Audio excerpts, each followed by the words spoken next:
Hola chicos, ¿qué tal? ¿Cómo estáis? Bueno, en el vídeo de hoy vamos a seguir trabajando con los conceptos de la fuerza magnética. Si recordáis, el último día veíamos que la fuerza magnética que se aplicaba sobre una partícula en movimiento estaba directamente relacionada con la velocidad a la que se movía dicha partícula y el campo magnético sobre el que ésta penetraba, y dicha fuerza era proporcional a la carga de la propia partícula. Es decir, que teníamos una fuerza magnética, la cual decíamos que era la carga multiplicada por el producto vectorial entre la velocidad y el campo magnético. De esta manera veíamos que estos tres vectores, la fuerza magnética con respecto a la velocidad y el campo magnético, tenían que ser perpendiculares, de tal modo que al ser el producto vectorial entre velocidad y campo magnético, la fuerza magnética siempre era perpendicular a las mismas. En este caso, vamos a introducir una variable de la fuerza de Lorentz o de la ley de Lorentz, que precisamente estudia esta relación de la fuerza magnética, con lo que ocurriría cuando sobre esa partícula también se aplicase un campo eléctrico. Es decir, ¿a qué nos referimos? En la ley de Lorentz, como decimos por aquí, ¿vale? Tendríamos las siguientes condiciones. Nosotros tendríamos una partícula la cual se movería con cierta velocidad mientras está en el seno de un campo eléctrico, de tal modo que posteriormente entraría en el seno de un campo magnético y de esa manera experimentaría una doble fuerza. Por una parte, tendríamos la fuerza que depende del campo eléctrico, es decir, de la interacción que lleva una partícula por el mero hecho de tener carga y entrar en un campo eléctrico, de tal modo que se genera una fuerza eléctrica, y por otra parte, la interacción que ocurriría de que una partícula cargada en movimiento entrase en un campo magnético, de tal modo que en ese caso tendríamos una composición de fuerza magnética con fuerza eléctrica. Es decir, que tendríamos que la suma total de fuerzas, en este caso, sería igual a la fuerza eléctrica más la fuerza magnética. ¿De acuerdo?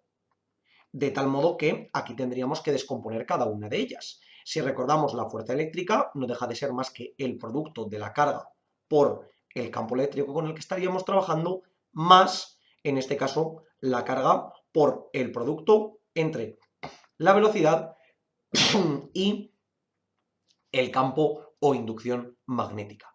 Si os fijáis, aquí podemos sacar un factor común de la carga, donde tendríamos que esto sería carga multiplicado por el campo eléctrico más el producto vectorial entre la velocidad con el campo magnético. De tal modo que esta sería la fuerza total que se nos generaría. Esto es lo que conocemos generalmente como la fuerza de Lorentz o la ley de Lorentz, aunque muchas veces viene aplicada simplemente sobre la fuerza magnética. Es decir, como podemos apreciar, cuando una partícula se ve expuesta a un campo tanto eléctrico como magnético, lógicamente va a recibir la exposición de ambas magnitudes. Por tanto, se va a desarrollar una fuerza tanto eléctrica como magnética. Si os dais cuenta, aquí tendríamos una composición de vectores, porque esto de aquí sería el vector proporcional a la fuerza magnética, mientras que este de aquí sería el vector proporcional al campo eléctrico, ¿vale? O mejor dicho, a la fuerza eléctrica.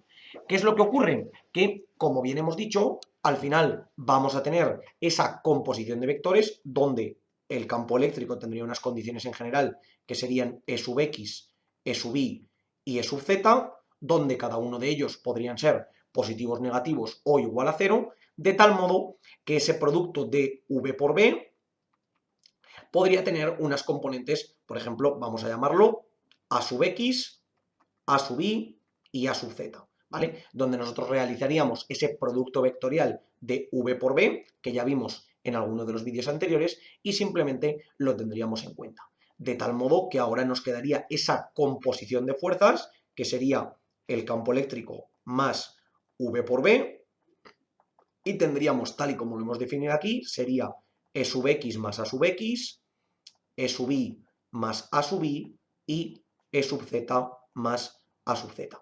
Es decir, tenemos una composición de fuerzas donde actúan cada una de ellas.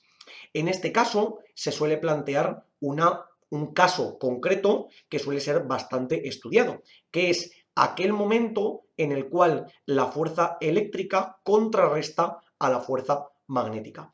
Es decir, que se dice que el sumatorio total de fuerzas es igual a 0, o lo que sería equivalente que el vector de la fuerza eléctrica será igual a menos el vector de la fuerza magnética. Por tanto, llegamos a dos conclusiones. La primera es que el módulo de la fuerza eléctrica tiene que ser igual al módulo de la fuerza magnética, y por otra parte, que las coordenadas o las componentes tanto en X como en Y y en Z tienen que ser opuestas. Es decir, que la componente X de la fuerza eléctrica tendrá que ser menos la componente X de la fuerza magnética, que la componente Y de la fuerza eléctrica será menos la componente Y de la fuerza magnética, y por último, que la componente Z de la fuerza eléctrica será menos la componente Z de la fuerza magnética. ¿Ok? Esto se puede aplicar en cada uno de los casos, ¿vale? Podríamos decir lo que hemos dicho, ese F eléctrica de X será menos F magnética en X, F eléctrica en Y será menos F magnética en Y F eléctrica en Z será menos F magnética en Z, ¿vale? Repito, esto ocurre para este caso en concreto, donde la fuerza total que tendríamos sería exactamente igual a 0, ¿vale? Para determinar el módulo sería muy sencillo. Sería simplemente, pues sabemos que la fuerza eléctrica, que es carga por campo eléctrico, tendría que ser igual a carga por velocidad y por campo magnético.